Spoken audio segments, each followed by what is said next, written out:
tô com os documentos aqui. Moraes pediu, assim que eu falei aquele dia, eu falei no dia 30/7, no programa do Alan, né?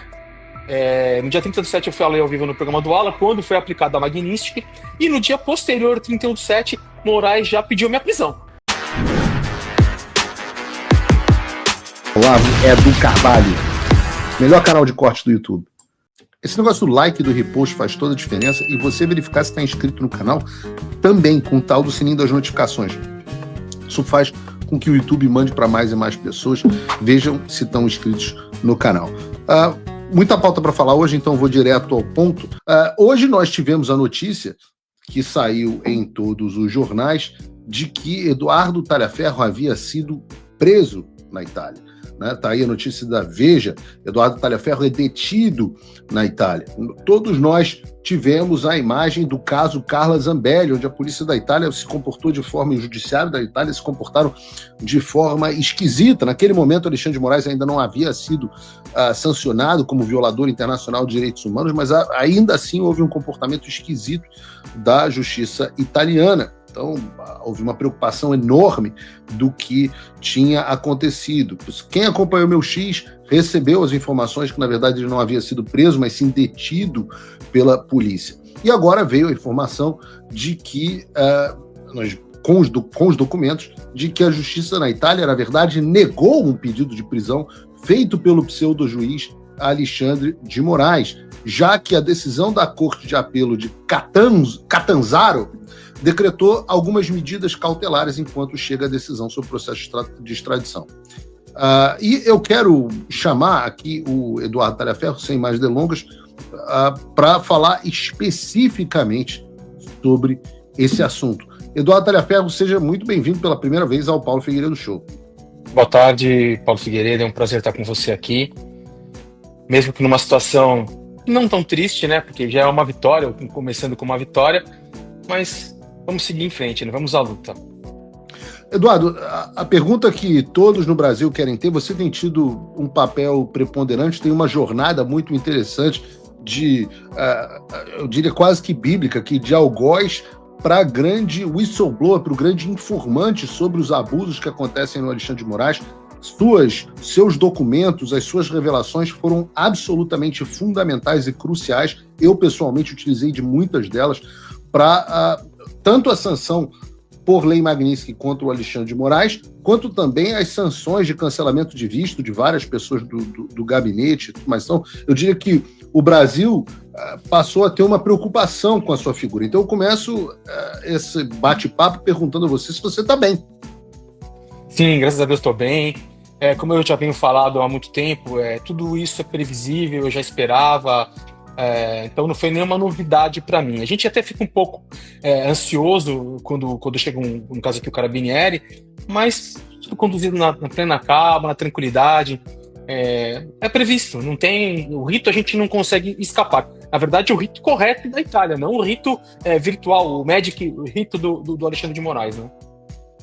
Explica pra gente, então, esse rito da tua perspectiva, o que aconteceu, que horas eram aí na Itália, o que você estava fazendo, a polícia bateu na porta, explica pra gente como é que foi essa linha do tempo de acontecimento. Bom, eu estava aqui na minha casa, era por volta de 4 horas da tarde, tocou o interfone, eram 3 carabinieri, né? Carabinieri seria a polícia militar do Brasil, que aqui na Itália é chamada de carabinieri, pedindo para falar comigo, porque eles tinham um ofício para me entregar. Abri a porta, eles subiram, me troquei e falaram que tinha que ser conduzido e com eles na central dos carabinieri para ser notificado de um procedimento vindo do Brasil. Lá eu fui identificado, pediram meus passaportes, tanto brasileiro como italiano, a minha identidade, fui para a delegacia, né? Para a central dos carabinieri, e lá... Até esse momento, Talhaferro, até esse momento você não sabia se seria preso, se não seria preso, o que aconteceria, ou já sabia? Eles foram cordiais com você? Como é que foi o processo? Não, foram excelentes, foram cordiais, normal na viatura, sem qualquer tipo de constrangimento, como conversando, batendo papo. Falaram para mim que tinha algo do Brasil, que eles também não sabiam, tá? E era o cumprimento de uma decisão da Corte de Catanzaro. E falaram que eu voltaria para casa, para eu ficar despreocupado, tudo, que era só para eu ser notificado e mais nada, identificado, na verdade.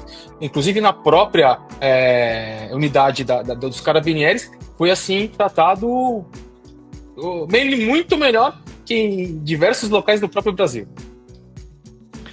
Então você foi levado, chegou na, digamos assim, uma central do Carabinieri, vou chamar aqui como se fosse um batalhão da PM, chegou lá e quem que te encontrou, o que disse a você?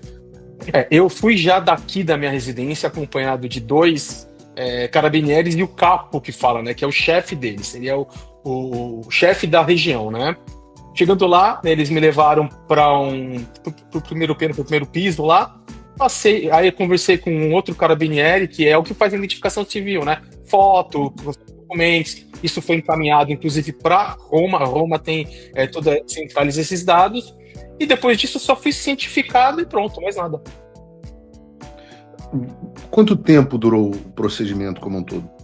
Demorou, Figueiredo, justamente porque o sistema da polícia italiana de identificação estava apresentando diversos problemas. Então, esse procedimento levou mais de 1 hora para ser feito, só a colheita de informações. Mas o ato de notificação foi super rápido. E você teve, durante esse momento, você teve algum medo de ser preso, de ser ali, ter um destino similar ao da Carla Zambelli? No fundo, é impossível dizer que você não fica apreensivo, você fica com medo. Mas eu já tava... Fala, amigos do canal. Tá gostando desse vídeo? Então não esqueça de deixar o like, comente o quanto quiser e compartilhe com seus amigos e inimigos por um Brasil melhor e mais justo. Inscreva-se no canal e nos ajude a chegar a 1 milhão de inscritos. Não saia daí que o melhor desse vídeo ainda está por vir.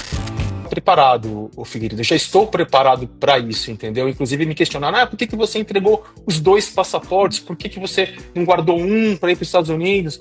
É porque justamente eu estou agindo de boa fé, diferente do cidadão lá que está no Brasil. Eu não tenho o que esconder, eu não estou fazendo nada de errado, entendeu? Então, para mim, foi super tranquilo, super de boa. Fiquei apreensivo, você sempre... todo procedimento novo pra gente deixa a gente um tanto quanto nervoso. Mas eles conversaram, riam de boa, chegaram até a me consultar na internet, porque ninguém tinha noção, na verdade na Itália, que muitos não sabem o que está acontecendo. Então eles verificaram na internet, comentaram, olha, tal pessoa que está aqui e tal. A certo ponto até enobreceram a minha pessoa dentro da própria unidade policial. E quando chegou lá, do que eles te informaram especificamente? Eles te deram um documento para ler ou eles te falaram alguma coisa? Na verdade, me informaram que eu tenho uma cautelar, que eu não posso sair do município ao qual eu vivo, totalmente legalizado, não tenho problema nenhum aqui na Itália, eu vim totalmente legal, e que na sexta-feira agora ou na segunda eu tenho uma audiência com a corte para explicar, né, para eles me ouvirem, de fato, se o que o Moraes está falando é verdade. Eu estou com os documentos aqui, Moraes pediu, assim que eu falei aquele dia, eu falei no dia 30/7, no programa do Alan, né? No dia 30/7 eu falei ao vivo no programa do Alan, quando foi aplicada a Magnitsky, e no dia posterior, 31/7, Moraes já pediu minha prisão. Só por eu ter comemorado o fato de ele ter sido sancionado pelos Estados Unidos. No dia seguinte ele pediu minha prisão e a minha extradição pela Polícia Federal. Aí no dia 14 ele assinou a extradição, mandou aqui para a Itália. Só que o interessante, né? Ele é um cara perfeito da justiça, né? Eu só fui denunciado 6 ou 7 dias depois. Ou seja, foi pedida a minha prisão, a minha extradição. O documento diz o seguinte, que ele fala, Moraes, porque eu vazei dados sigilosos com o intuito de desestabilizar a República. Só isso, mais nada. E a denúncia só veio 6 ou 7 dias posterior ao pedido de extradição, ou seja, eu não tinha nada, não tinha problema nenhum, nenhuma manifestação da PGR, mas mesmo assim, Moraes pediu para me extraditar, me prender, com o objetivo de me calar, mas já é tarde demais. Você já tinha ciência, eu não me lembro mais, eu até peço perdão, já era público que havia um pedido de prisão contra você? Vazaram na imprensa, né? Moraes, coitado, vazou na imprensa, né? A imprensa tradicional, porque tudo que a gente fala que é verdade e que ele tem praticado, a imprensa tradicional não publica, não. Mas as coisas que o Moraes tem interesse é publicado. Inclusive, o pedido de extradição foi vazado com a assinatura dele no dia 14 de agosto. Então eu já sabia desse procedimento, já sabia que isso tinha acontecido, só estava esperando o momento de ser chamado aqui na Itália. Na verdade, eu não sabia se eu seria preso ou se eu só seria citado.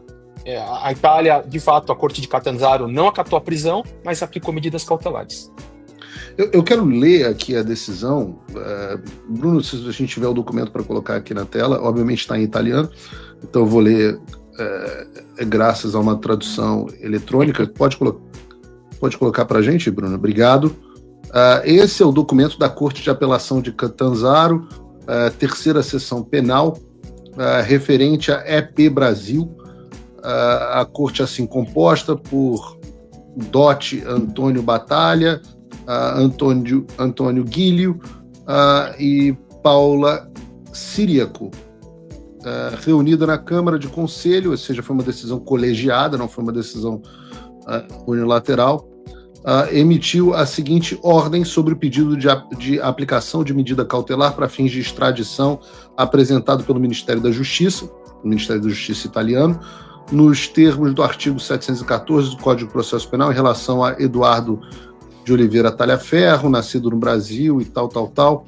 Lida a nota transmitida em 23 de 9 de 2025, com a qual o Ministério da Justiça pediu a aplicação ao cidadão brasileiro Eduardo Talhaferro de medida cautelar de custódia na prisão ou outra medida adequada para evitar que ele possa subtrair-se à eventual entrega a autoridades brasileiras ao fim do procedimento de extradição, representando em 26/8, ou seja, 26 de agosto, com nota número tal, o Ministério das Relações Exteriores chegou o pedido de extradição da pessoa acima indicada, formulado pela República Federativa do Brasil, para execução de custódia cautelar em prisão sobre mandado de prisão emitido em 31 de julho de 2025. Ou seja, ele emitiu o pedido de prisão em 31 de julho e chegou no dia 26 de agosto, ou seja, rápido, menos de um mês depois, pelo ministro Alexandre de Moraes, da Suprema Corte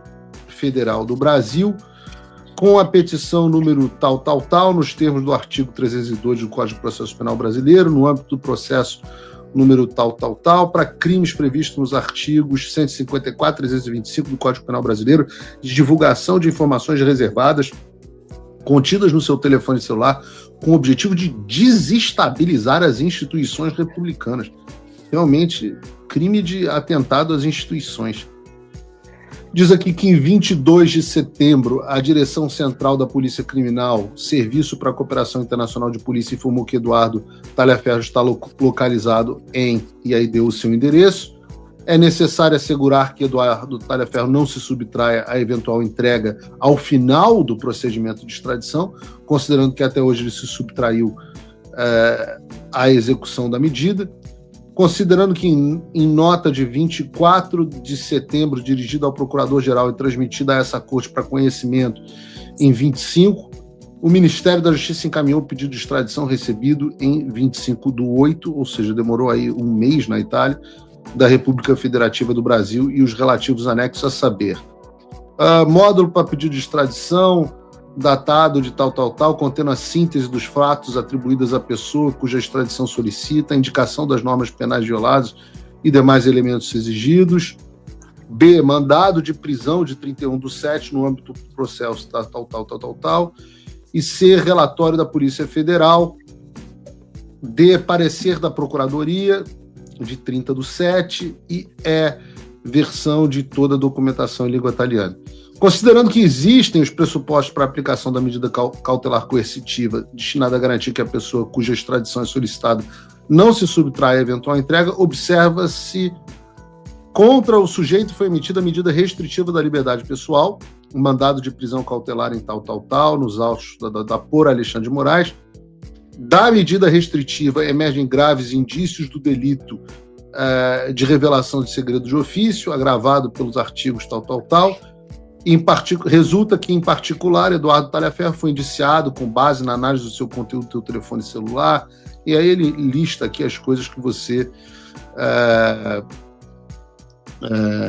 teria passado informações para a Folha de São Paulo e tudo mais.